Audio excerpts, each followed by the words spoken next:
वक्त बड़ी खबर आ रही है मुंबई से। सेबी की पूर्व प्रमुख माधवी पुरी बुच पर चलेगा केस। मुंबई की विशेष अदालत ने एफआईआर दर्ज करने का आदेश दिया है। माधवी और वरिष्ठ अधिकारियों पर केस चलेगा। माधवी पर नियमों का पालन नहीं करने का आरोप। तो ये बड़ी खबर आ रही है मुंबई से। सेबी की पूर्व प्रमुख माधवी पुरी बुच पर मुकदमा चलेगा। मुंबई की विशेष अदालत ने एफआईआर दर्ज करने के आदेश दिए हैं।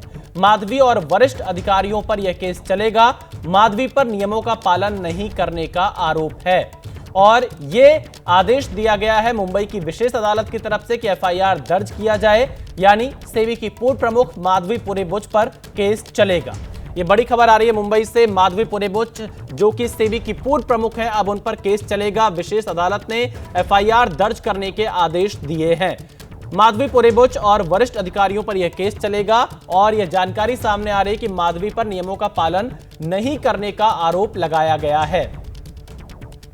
तो सेबी की पूर्व प्रमुख माधवी पुरी बुच पर केस चलेगा। मुंबई की एक विशेष अदालत ने यह आदेश दिया है एफआईआर करने का। हमारे संवाददाता मृत्युंजय फोन लाइन पर जुड़ चुके हैं। मृत्युंजय, किसने शिकायत की और किस शिकायत के आधार पर कोर्ट की तरफ से यह आदेश दिया गया है एफआईआर दर्ज करने का माधवी पुरी बुच के खिलाफ? जी देखिए, एक याचिकाकर्ता हैं, पेशे से पत्रकार हैं। इन्होंने एंटी करप्शन ब्यूरो से संबंधित जो एक विशेष अदालत है मुंबई में, उस विशेष अदालत में याचिका की थी और उन्होंने आरोप लगाया था कि सेबी के पद पर रहते हुए पद का दुरुपयोग हुआ है और इससे कई निजी कंपनियों को फायदा पहुंचाया गया है।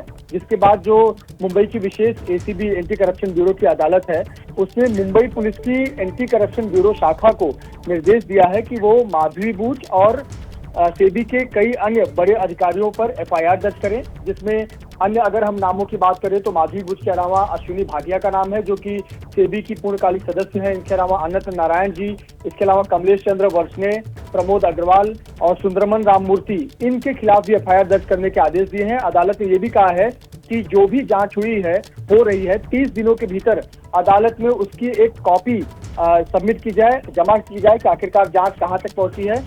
आपको बता दें कि ये जो 28 तारीख बीता है, यानी 2 दिन पहले ही फरवरी का, माधवी बुच का वो कामकाज का आखिरी दिन था।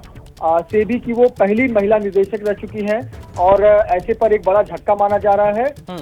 उन पर कई आरोप भी लग चुके हैं, कई विवादों में उनका नाम भी आ चुका है, लेकिन एक बड़ा झटका है। Anti corruption bureau Mumbai police की एफआईआर दर्ज करेगा और 30 दिनों के अंदर कोर्ट में रिपोर्ट जांच की सौंपेगा। मृत्युंजय, क्योंकि माधवी पुरी बुच एक बड़ा नाम रही हैं, विवादों में भी रही हैं और पूर्व से भी प्रमुख रही हैं, किन खास बातों को लेकर ये शिकायत की गई और अब इसमें आगे क्या होगा?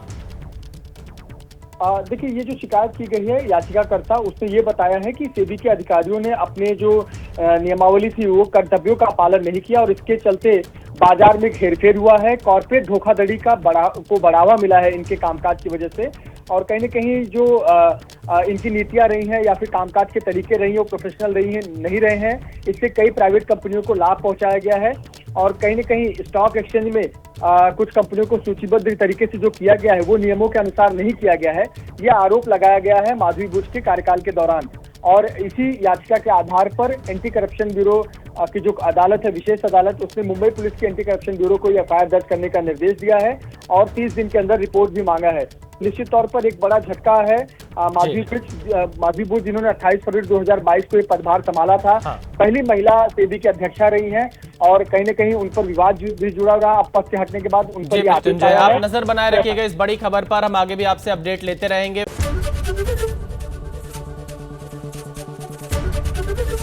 एबीपी गंगा, खबर आपकी, जुबान आपकी।